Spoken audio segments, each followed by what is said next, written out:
Sa Zambales, hindi lang nagagandahang beaches ang pwedeng puntahan.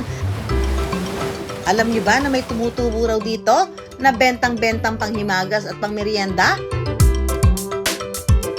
Harvest time na!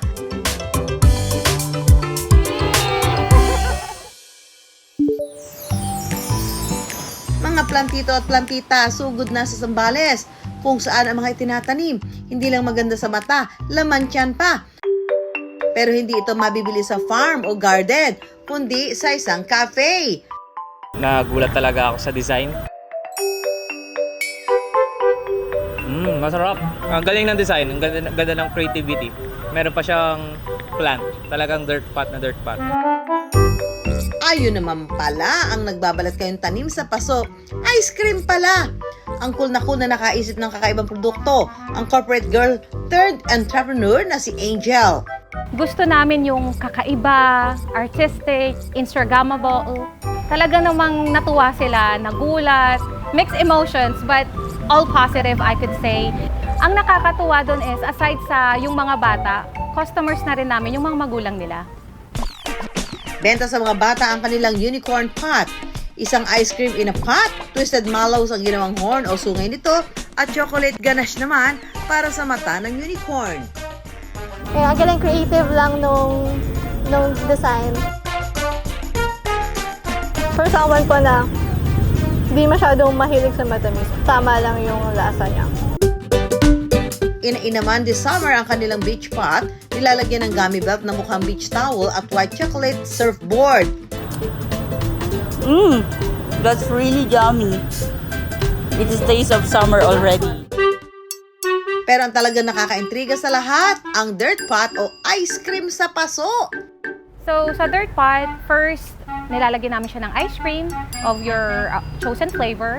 And then, meron siyang crushed Oreos as the toppings, or let's say, siya yung pinaka magiging soil. And we will put a gummy worm. Tapos, meron kaming plant na nilalagay. Bukod sa ice cream pots, binabalik-balikan din ang isa pang produkto nilang smoothie bowls, panalo ngayong tag-init.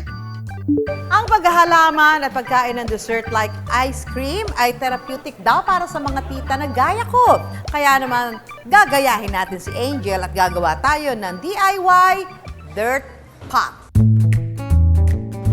Ayan. Lagyan na natin ng lupa.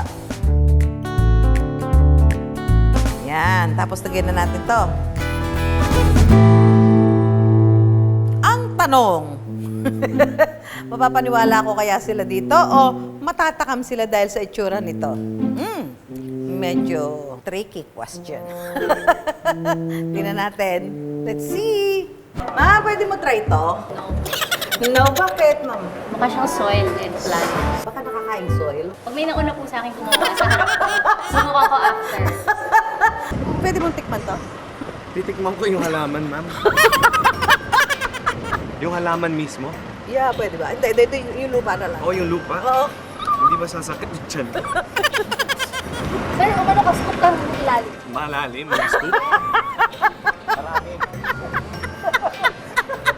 Nagkalokohan na po, mga kaibigan. No? Magandang hapon sa inyo lahat. No?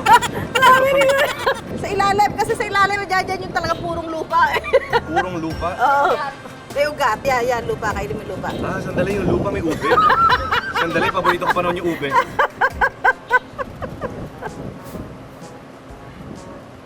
Ano? Ay, wait lang Magkano isang balding ganun? Joke lang. Uy, masarap! Ano masasabi mo sa ganyan presentation? Akala ko naging plantito na ako eh. Kakaiba, masarap. Kakaiba. Interesting presentation. Yes, unique. But it's very unique, but Yeah, you know, it catches your attention. interesting. Oo, maganda yung texture, consistent. Kakain ako ng lupa. At least masasabi ko nga na nakakain na ako ng lupa.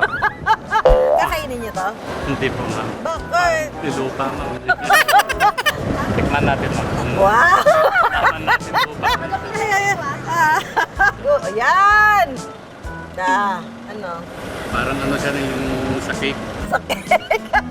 Icing. Icing. Saka may ice cream. Ito lang naman ang taong halaman pero hindi naman yung nakakalason.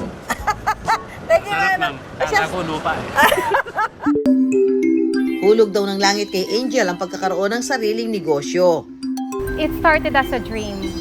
As a person na galing sa corporate world, nangarap lang kami na magkaroon ng sariling cafe na malapit sa dagat. We fell in love with the place. 2018, we moved here kahit wala kaming kilala. Nagtayo ng cafe si Angel noong 2019. Dahil naabutan ng lockdown, ang cafe na inaasahang papatok nilangaw. Kaya nag-isip siya ng paraan kung paano mas lalapit sa customers.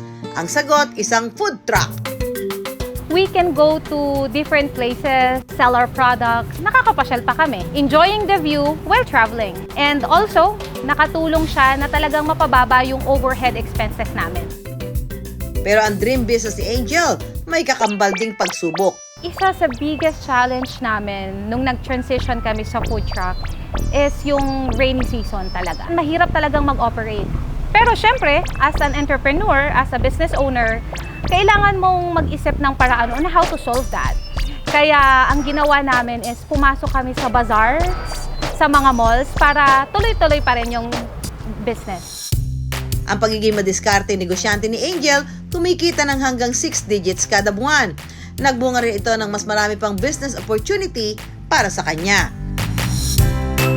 God is so faithful. He gave us enough resources and budget to put up another mini food truck, which is Kape Dagat Ikaw. So yes, dalawa na yung food trucks namin ngayon.